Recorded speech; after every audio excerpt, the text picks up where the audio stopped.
Chapter 2.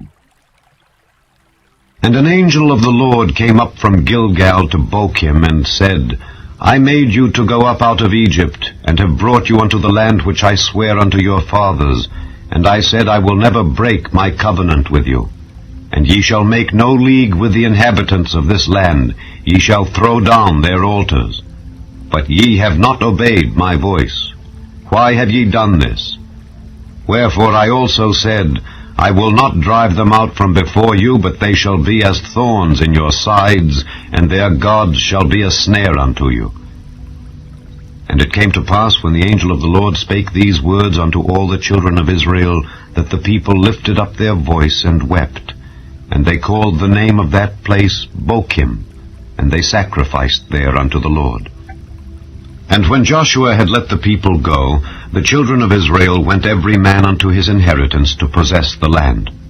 And the people served the Lord all the days of Joshua, and all the days of the elders that outlived Joshua, who had seen all the great works of the Lord that he did for Israel. And Joshua the son of Nun, the servant of the Lord, died, being 110 years old.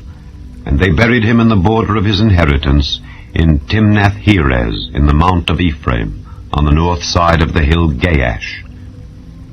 And also all that generation were gathered unto their fathers, and there arose another generation after them, which knew not the Lord, nor yet the works which he had done for Israel. And the children of Israel did evil in the sight of the Lord, and served Baalim. And they forsook the Lord God of their fathers, which brought them out of the land of Egypt, and followed other gods, of the gods of the people that were round about them, and bowed themselves unto them, and provoked the Lord to anger. And they forsook the Lord, and served Baal and Ashtaroth. And the anger of the Lord was hot against Israel, and he delivered them into the hands of spoilers that spoiled them, and he sold them into the hands of their enemies round about, so that they could not any longer stand before their enemies. Whithersoever they went out, the hand of the Lord was against them for evil, as the Lord had said, and as the Lord had sworn unto them. And they were greatly distressed. Nevertheless, the Lord raised up judges, which delivered them out of the hand of those that spoiled them. And yet they would not hearken unto their judges, but they went a-whoring after other gods, and bowed themselves unto them. They turned quickly out of the way which their fathers walked in, obeying the commandments of the Lord. But they did not so. And when the Lord raised them up judges, then the Lord was with the judge, and delivered them out of the hand of their enemies all the days of the judge.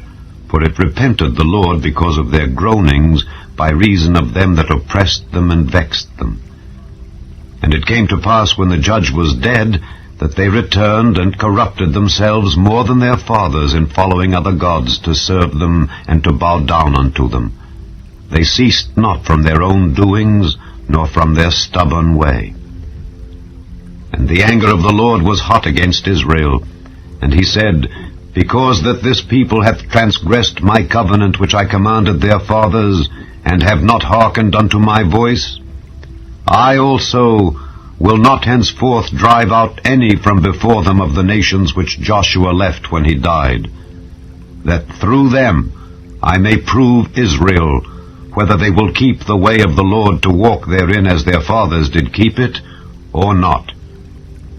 Therefore the Lord left those nations without driving them out hastily, neither delivered he them into the hand of Joshua.